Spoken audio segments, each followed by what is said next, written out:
میں BA LLB کیا اور پھر 2004 میں LLM کی ڈگری آپ نے وہیں سے پراپت کیا۔ آپ نے فرسٹ اٹیمپٹ میں PCFJ 2022 میں کوالیفائی کیا اور پہلی جوائننگ 2006 میں جوڈیشیل مجسٹریٹ قنوج میں ہوئی۔ پہلی جوائننگ 2006 جوڈیشیل مجسٹریٹ قنوج میں ہوئی اور ابھی آپ ADJ ایڈیشنل ڈسٹرکٹ اور سیشن جج بدایوں میں ہیں۔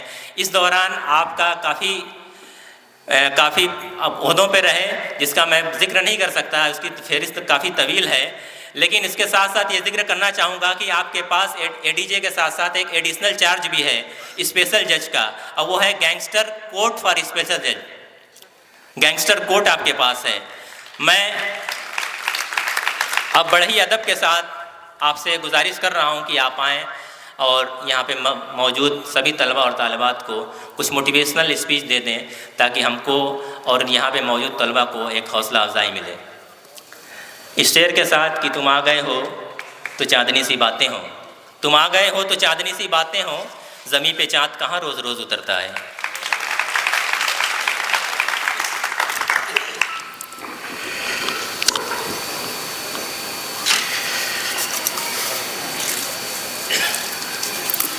نحمدہ علی رسول الکریم اما بعد اعوذ باللہ من الشیطان الرجیم بسم اللہ الرحمن الرحیم۔ منچ پہ بیٹھے AMU old boys association Mau, میری چھوٹی سی رائے میں اولڈ بوائز نہیں ہے، AMU بوائز ایسوسیشن، اور سب ماشاءاللہ تر و تازہ، اولڈ نہیں ہیں، سب جوان ہیں ماشاءاللہ۔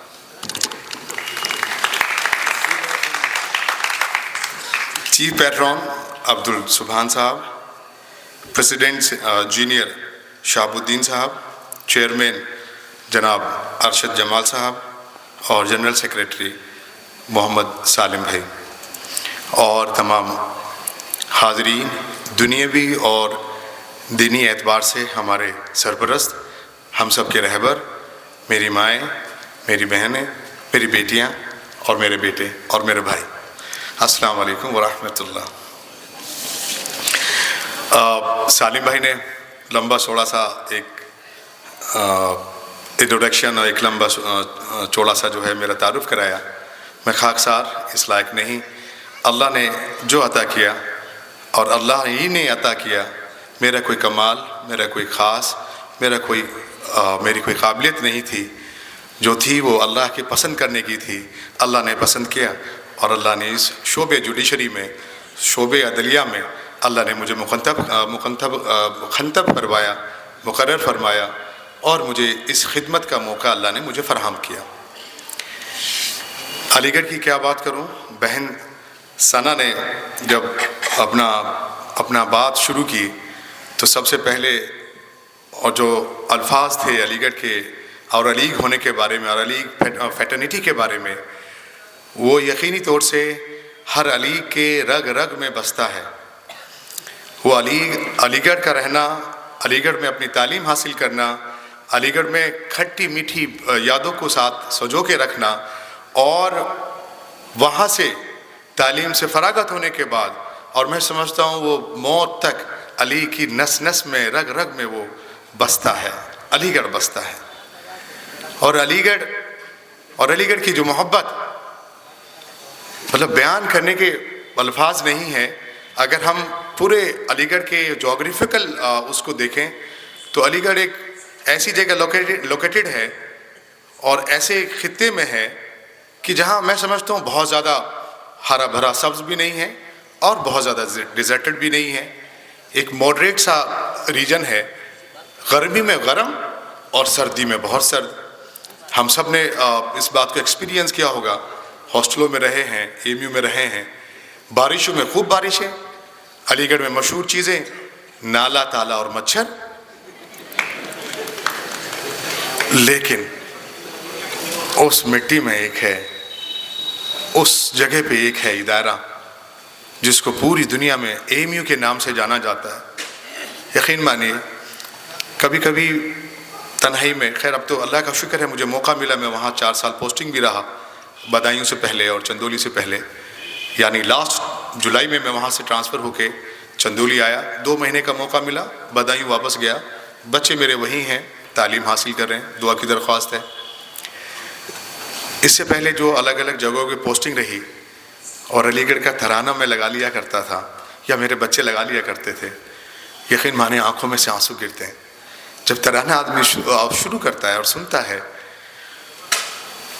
رونگٹے کھڑے ہوتے ہیں، کیفیت الگ ہوتی ہے اور آنکھوں میں سے آنسو گرنے شروع ہوتے ہیں۔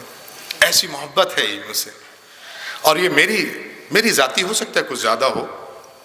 میں کبھی کبھی سوچتا ہوں کہ اگر اس ادارے کے لیے، اس یونیورسٹی کے لیے، جس کو تعمیر اور بنانے کے لیے ہم سب کے رہبر سر سید رحمۃ اللہ علیہ، اگر اس ادارے کے لیے جنہوں نے ناچ کے، جھولیاں پھیلا کے نمائش، علی گڑھ کی نمائش میں منچ پہ چڑھ کے وہ ناچ رہے ہیں، چندہ اکٹھا کر رہے ہیں، لوگ ان کی جھولی میں پتھر، جوتے اور کوڑا کرکٹ ڈال رہے ہیں، لیکن وہ خاموش دامن کو اکٹھا کر کے واپس لا کے اور اس مقصد پہ آگے بڑھے جا رہے ہیں، اور اللہ نے اس مقصد میں ان کو کامیاب کیا۔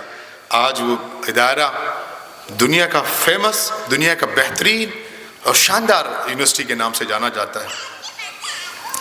اس ادارے میں جب ہم سب کو اللہ نے یہ موقع فراہم کیا کہ وہاں جا کے تعلیم حاصل کرنے کا، تو میں کبھی کبھی یہ سوچتا ہوں کہ ناچیز کس لائق نہیں ہے کہ اگر میرے لہو سے بھی اگر کوئی ضرورت پڑے اور مجھے اس ایم یو کے اس ادارے کے لیے اگر کہیں ایم یو کو میرے خون کی ضرورت پڑے تو میں حاضر ہوں، سچ بتا رہا ہوں۔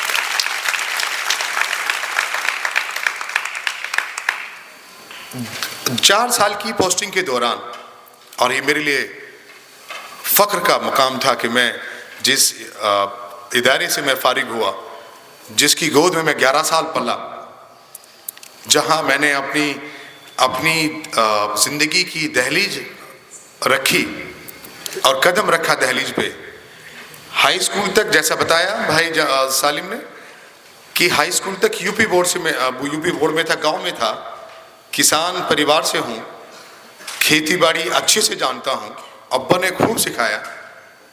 اللہ نے موقع دیا، میں ایم یو، مجھے میرے استاد اللہ ان کو عمر دراز کرے، وہ اپنے بیٹے کے ساتھ مجھے وہ ایم یو لے کے آ گئے۔ محمود الرحمان صاحب کا آنا تھا، کمپٹیشن سے جو پاس ہو رہے تھے انہی کا داخلہ ہونا تھا، اس میں یہ خوش قسمت بھی داخل ہو گیا۔ 11th 12th BLLB 5 years اور LLM تقریباً کم و بیش 11 سال مجھے وہاں ایس ایل سول ساؤتھ میں رہنے کا موقع ملا، اور مجھے ابھی میرے کچھ ساتھی لوگ یہاں جو 95 کے بیچ میٹ ہیں، انہوں نے تعارف اپنا دیا اور بتایا کہ ہم 95 میں تھے، اور اتفاق سے وہی اسٹریم تھی جو میری اسٹریم تھی۔ سیکشن ممکن ہے الگ ہو، اس لیے معذرت کے ساتھ میں مطلب ان کے نام بھی نہیں یاد آ رہے ہیں، لیکن وہ میرے ساتھ وہاں تھے، تو ظاہر ہے میں نے ان کو دیکھا ہوگا اور انہوں نے مجھے دیکھا ہوگا۔ یو پی بورڈ جو کہ بالکل ہندی میڈیم، جہاں انگلش کو صرف ایک لینگویج کی طرح آدمی رکھ کے پڑھتا ہے، تیاری کرتا ہے، لیکن اللہ کا شکر ہے جب ایم یو میں داخل ہوئے اور یہ بات ٹھان لی گئی کہ ابا جو محنت کر کے پیسہ بھیجتے ہیں، جو کسان پسینہ بہا کے دن کی دھوپ میں، سلگتی ہوئی دھوپ میں، رات کے سردی کے پالے میں پانی میں کھڑے ہو کے کھیت کی سچائی کر کے فصل تیار کر کے، اور اس کے بعد جو آمدنی آنے والی ہے، حق حلال کا رزق آنے والا ہے، وہ مجھے فراہم کرا رہے ہیں، مجھے مہیا کرا رہے ہیں، اس کو میرے رب ضائع نہ مت ہونے دینا۔ یقین مانیے ایک ہندی میڈیم بک لے کے آتے تھے اور ایک انگلش میڈیم بک لے کے آتے تھے۔ Before going to English side, I always try to go through Hindi. I try to understand کہ کیا کہنا چاہتا ہے۔ پولیٹیکل سائنس، اکنامکس، جغرافی بہت اچھا اسٹوڈنٹ نہیں تھا، اس لیے آرٹس میں ہوا۔ پہلے ہندی میں پڑھا، then after turn over to English, اور پھر انگلش میں اس کو یاد کرنے کی کوشش، حفظ کرنے کی کوشش کرتے تھے۔ بہرحال اللہ نے خیر 10+2 ہوا۔ BLLB پہلی بار انٹروڈیوس ہوا تھا ایم یو میں، 5 years integrated course for the first time it was introduced in 1997۔ میں پھر کہوں کہ اللہ کا انعام اللہ نے مجھے ادھر موقع دیا. اس داخلے کے سے پہلے میں اپنا ذاتی ایک اور تجربہ ہے اور ایک جو خاص ہے جو میرے والد محترم کی دل سے اور زبان سے نکلی بات تھی اس کو بیان کرنا چاہتا ہوں. جب میں نے اپنے ابا محترم کو بتایا کہ میرا BA LLB یعنی وکالت میں بھی میرا انٹیمیشن آ گیا ہے اور BA ان کو عام بھاشا میں بتایا BA یعنی ٹیچنگ اور ماسٹری کا جو کورس ہوتا ہے اس کو اکثر گاؤں میں لوگ BA کا مطلب ہے کہ یہ ماسٹر بنے گا اور LLB کا مطلب تو یہی ہے کہ وکیل بنے گا. تو میں نے ابا حضور سے کہا کہ میرا BA یعنی ماسٹری میں بھی آ گیا ہے اور میرا BLLB یعنی وکالت میں بھی آ گیا, تو آپ مجھے بتائیں میں داخلہ کس میں لوں. تو ابا نے پہلے الفاظ یہ بولے کہ یہ وکالت حرام کام ہے, اس کی طرف مت جانا, اور یہ ماسٹری کا کام حق حلال کا ہے, دن بھر اپنا بچوں کو پڑھاؤ, حق حلال کا رزق کماؤ اور شام کو کھیتی باڑی بھی دیکھ لو. فوکس ان کا وہی تھا کہ کھیتی باڑی بھی دیکھنی ہے. میں نے طاہر ابا مرحوم اللہ ان کو جنت بخشے ان سے گزارش کی, پردھان تھے وہ, پڑھے لکھے گھر میں تھے, تو ان سے میں نے پیروی کی, سفارشیں کی. خیر انہوں نے ابا حضور کو منایا اور LLB میں داخلہ لینے کی اجازت دے دی. 5 سال PLLB کیا. LLM کرنے کا مقصد صرف یہ تھا کہ میں چھوٹے بچوں کا ٹیچر نہ بن کے میں ماسٹر ان لا کروں گا اور کسی بھی لا کالج میں ایز اے اسسٹنٹ پروفیسر ان لا میں کہیں اپنی خدمتوں کو انجام دینا شروع کروں گا جہاں اللہ چاہیں گے. LLM اس مقصد سے کر رہا تھا. LLM کے دوران ہی گھر سے ایک فیصلہ اور فرمان ہوا جاری کہ فرسٹ سیمسٹر LLM کا ہے اور گھر سے ایک فرمان جاری ہوا کہ آپ کا سپٹمبر 29 نکاح ہے, آپ آ جائیں. میں یہاں ایک چیز اور ایڈ کروں گا کہ ہم بعض لوگ کبھی کبھی یہ سوچتے ہیں کہ پہلے پڑھائی سے فارغ ہو جائیں اور پھر نکاح کریں گے, پہلے ہمارا بچہ پڑھ لکھ لے کامیاب ہو جائے پھر نکاح کریں گے, پہلے ہماری بچی پڑھ لے فارغ ہو جائے پھر نکاح کریں گے. نہیں, میں کہتا ہوں کہ جو والدین کے ذمہ ہے بالغ ہونے کے بعد اور ایک ایسے مقام پہ جہاں اب رشتوں کا اگر سلسلہ ہے, اللہ نے ان کے لیے بہتر مناسب کوئی رشتہ مہیا اور فراہم ہو گیا, تو ہم والدین کو ضروری ہے کہ ہم اب نکاح سے فارغ ہو لیں. اور یقین مانیے نکاح ہو جانے سے قسمت جڑتی ہے, کم نہیں ہوتی.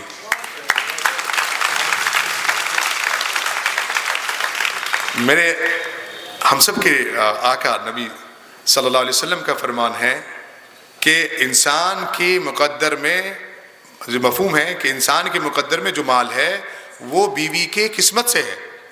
تو ہم لوگ غلط فہمی میں نہ رہیں کہ میں یہ ہوں میں وہ ہوں, اور ان کی بدولت ہے. ہماری جو زینتیں ہیں, ہماری جو شریک حیات ہیں, ان کی بدولت سے ہے. سپٹمبر میں نکاح ہوا, واپس علی گڑھ آیا اور یہاں سے ایڈ آن ہوتا ہے قسمت کا تبدیل ہونا. واپس آنے کے بعد ہی یہ 2003 کی ویکنسیز اتنی بلک میں 350 ویکنسیز فرسٹ ٹائم UP میں آئی, 350 ویکنسیز. اور ایک اس میں اور اضافہ ہوا کہ 3 ایئرس جو ایکسپیرینس تھا as an advocate for applying in judiciary اور PCSJ اٹ واز ڈیلیٹڈ, یعنی فریشرز کین اپلائی. اب مجھے فریشر تھا, اپلائی کرنے کا ایلیجبلٹی بھی بن گیا اور 350 ویکنسیز. میں ہمیشہ اپنے جو میرے عزیز دوست تھے ہاسٹل میں ہم لوگ تیاری کرتے تھے, ان سے اس بات کو بڑی امید اور یقین سے کہتا تھا کہ انشاءاللہ میرا ہوگا. تو وہ حیران ہوتے تھے کہ کیا ہے نسیم بھائی آپ اتنا کانفیڈنس میں کیوں نسیم؟ میں نے کہا 50% میری قسمت ہے اور 50% میری وائف کی قسمت ہے, میری بیوی کی قسمت ہے, 100% ہوگا. میرا رب بڑا رحیم, اس گنہگار خاکسار کی وہ بات اللہ نے قبول کی اور زبان قبول کی, اور اللہ تعالیٰ نے تمام جو محنت کر رہے تھے سالوں سے, ان کا اللہ کی مرضی نہیں تھی. اور میرا جو پہلا اٹیمپٹ تھا, فریشر تھے, ابھی عمر بھی 24-25 سال تھی, الحمدللہ 2003 بیچ UP PCJ سلیکشن ہو گیا. ادھر LLM بھی کمپلیٹ ہوا تو میرے طیب ابا نے کہا کہ دیکھو میں کہتا نہ تھا کہ شادی کرنے سے بچے خراب نہیں ہوتے، کامیاب ہو جاتے ہیں۔ معاشرے میں ایک ماحول سے بن جاتا ہے کہ شادی ہو گئی تو اب بیٹھ گیا، شادی ہو گئی تو اب پڑھنے وڑھنے کی بات نہیں رہے گی، اب تو بس وہ اب گھریلو کام یا اپنا محنت مزدوری نوکری چاکری تلاش کرے گا۔ نہیں میرے دوستو، پڑھنے لکھنے کے لیے، علم حاصل کرنے کے لیے نہ تو کوئی عمر مقرر ہے، نہ کوئی اس کے لیے وقت مقرر ہے۔ جب آپ ٹھان لو، جب ہم ٹھان لیں اور جب ہم طے کر لیں، ارادہ اور عزم کر لیں، تب سے انشاءاللہ تعالی آدمی علم حاصل کر سکتا ہے اور اپنے آخری انجام تک پہنچ سکتا ہے اللہ سے دعا کرتے ہوئے۔ بس ہماری نیت یہ ہو کہ ہم جو علم حاصل کریں اور جو اللہ ہمیں جو علم ہمیں مہیا کرائے، اس علم سے ہم پوری انسانیت کی خدمت کریں، اس علم سے ہم ذاتی خدمت تو ہوتی رہے گی۔ میں آمین سروس تو ظاہر ہے میں سروس کر رہا ہوں، سیلری تو مجھے ملے گی، میرے بچوں کو اس کا نفع ہوگا۔ اگر میں نے یہ نیت کر لی کہ میں جو علم حاصل کر رہا ہوں، خاص طور سے جو میرے بہن اور بھائی اور میرے بیٹے اور بیٹیاں جو اب داخل ہوں گے انشاءاللہ الگ الگ شعبوں میں، میری ان سے گزارش ہے وہ دھیان سے سنیں گے کہ اگر ہم نے اس بات کے ارادہ اور علم اس کا نیت کر لیا اور اس کا عزم کر لیا کہ ہم جو تعلیم حاصل کر رہے ہیں اور کرنے جا رہے ہیں، اس سے ہم انشاءاللہ پوری انسانیت کو، پوری ملت کو، پوری قوم کو ہم نفع پہنچائیں گے، اپنے گھر والوں کو، اپنے ملک کو اور اپنے پورے اس خوبصورت ملک کو نفع پہنچائیں گے۔ تو یقین مانیے انسانیت کی خدمت کے ایک نیت سے ایک پڑھا ہوا علم اور حاصل کیا گیا علم وہ انشاءاللہ دین ہوگا، تو دین ہوگا، اللہ کی مدد شامل ہوگی، اللہ کی مدد شامل ہوگی۔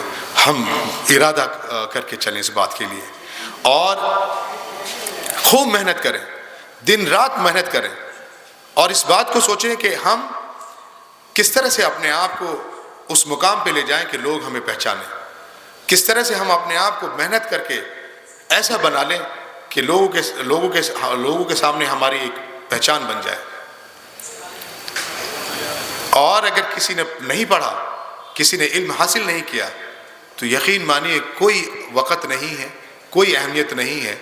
مال ہونا ایک الگ بات ہے اور علم ہونا ایک الگ بات ہے۔ مال بنا پڑھے لکھے کے پاس بھی ہو سکتا ہے اور بے حساب ہو سکتا ہے، وہ اللہ نے مقدر میں رکھا ہے، اسے مل گیا، لیکن علم حاصل کیا ہوا ایک پڑھا لکھا، ایک عالم تعلیم یافتہ اگر کوئی شخص ہے تو اس کی شخصیت الگ سے ہی نظر آتی ہے، دور سے نظر آتی ہے کہ کیا انداز اس کا بولنے کا ہے، کیا انداز اس کا بات کرنے کا ہے، اس کا سلیقہ، اس کا طریقہ کتنا خوبصورت ہے۔ ہم سب کو بہت محنت کرنی ہوگی۔ میرے جو خاص طور سے بھائی بہن بیٹے بیٹیاں ہیں، میں کہوں کہ خدا را لائنی چیزوں سے، جو وقت ضائع کرنے والی چیزیں ہیں ان سے ہم بچ جائیں اور اپنے وقت کو قیمتی کر لیں، اپنے وقت کو قیمتی کر لیں اللہ کی عبادت کے لیے اور اپنی پڑھائی اور اپنے مستقبل کو سدھارنے کے لیے۔ لائنی چیزوں سے بچے رہیں گے۔ لائنی چیزوں کا مطلب سب سمجھ رہے ہوں گے۔ آج فتنہ ہماری جیب میں ہے، ہمارے ہاتھ میں ہے، ہمیں کہیں دور جانے کی ضرورت نہیں ہے، بس ایک فنگر ٹپ کے اوپر ہے، ہم نے اس میں فنگر ٹپ آن کیا، ریلز چالو ہو جائے گی۔ معذرت کے ساتھ بڑے بھی شامل ہیں اور ہماری گھر کی خواتین بھی شامل ہیں اور ہمارے بچے بھی شامل ہیں۔ اگر ہاتھ میں فون ہے تو یقین مانیے نگاہ فون پہ اسکرین پہ ہے اور انگلیاں یا تو پب جی یا کسی گیم یا کسی اس میں ہم وقت ضائع کر رہے ہیں، کچھ حاصل نہیں ہونے والا ہے۔ اور میں کہتا ہوں اگر مجھے اس گیم کھیلنے سے دنیاوی کوئی نفع ہو جائے تو میں 12 گھنٹے کی بجائے 24 گھنٹے کی جوڑ کے گزارش ہے میری بہنوں سے بھی، میرے بھائیوں سے بھی، ان سب چیزوں سے بچ کے رہ جائیں اور ساتھیوں کو بھی ہدایت دیں، اپنے بھائیوں کو بھی ہدایت دیں، نہیں بھائی اس سے بچ کے رہنا ہے، یہ وقت نماز کا ہوگا آپ کو ہلنے نہیں دے گا، یہ وقت کھانے کا ہوگا آپ کو ہلنے نہیں دے گا، یہ وقت کھانے کا ہوگا نہانا کھانا سونا سب دشوار کر دیا اس نے. کتنی تکلیف بھری ہو گئی. اور کس نے آپٹ کیا؟ یہ چوز کس نے کیا؟ if I'm using my phone or I'm playing game PUBG and like all this bullshit, کس نے چوز کیا؟ it is me, myself. it is me who choose this. اور اپنی ہلاکت کر رہا ہوں, اپنے آپ کو برباد تباہ کر رہا ہوں. یہ تو رہا گیم کا کھیلنے کا. ایک نئی چیز اور پیدا ہوئی ہے. انسان کو, آدمی کو بات کرنا, چلنا پھرنا, گھر کے کام کاج, وہ سب چل رہے ہیں. Hello friends, hello guys. خدا کے واسطے سوشل میڈیا, اور سوشل میڈیا ٹریپ ہے, ٹریپ. کتنے کیسز ہم لوگوں کے سامنے آتے ہیں کہ پتہ چلتا ہے کہ لڑکی نے صرف اس لیے خودکشی کی کہ اس کا کوئی تصویر کسی شرکس کے ہاتھ میں آیا, کسی شیطان کے ہاتھ میں آیا, اس نے اس کو ایڈٹ کیا and he misused and she committed suicide and he blackmailed. کتنے سارے ہم لوگوں کے سامنے میٹرز آتے ہیں روزمرہ. خدا را کون کر رہا ہے؟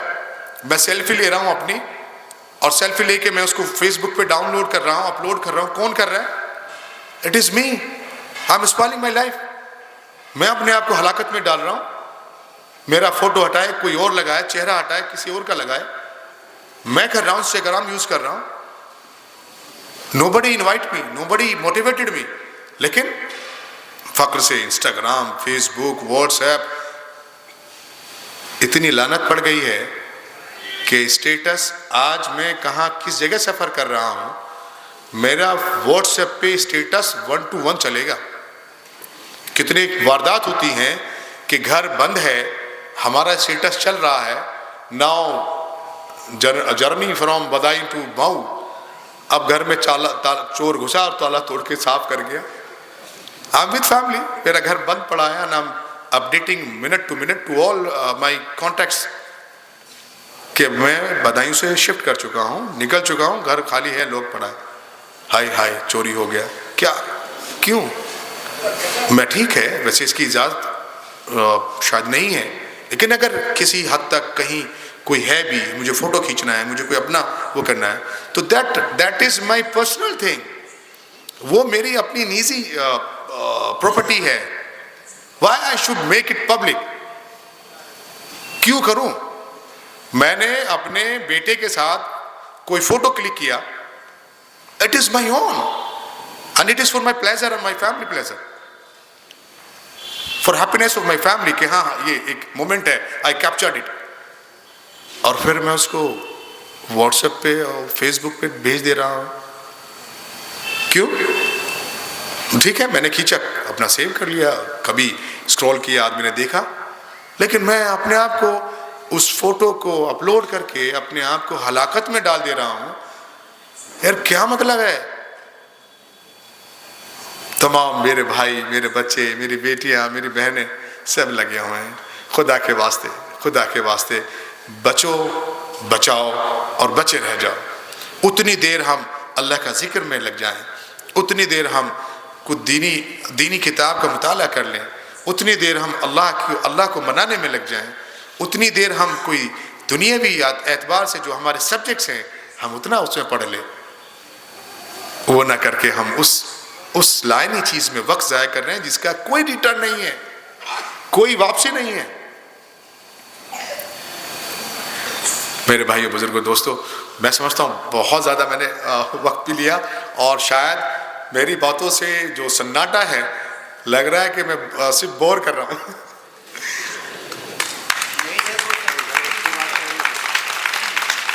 میرے اپنے ذاتی تجربے ہیں, I'm sorry, ہو سکتا ہے کچھ آفینڈنگ بھی ہو, لیکن یہ میرے اپنے خیالات ہیں کہ میں اس بات کو واضح کروں کہ نہیں, ہمیں جب تک واپس اس طریقے سے زندگی نہیں گزاریں گے جیسے اللہ کا حکم ہے اور نبی پاک کا طریقہ ہے اور ہماری ماؤں کا طریقہ ہے, تب تک ہمیں نہ دینی اعتبار سے کامیابی ملنی ہے اور نہ دنیاوی اعتبار سے کامیابی ملنی ہے.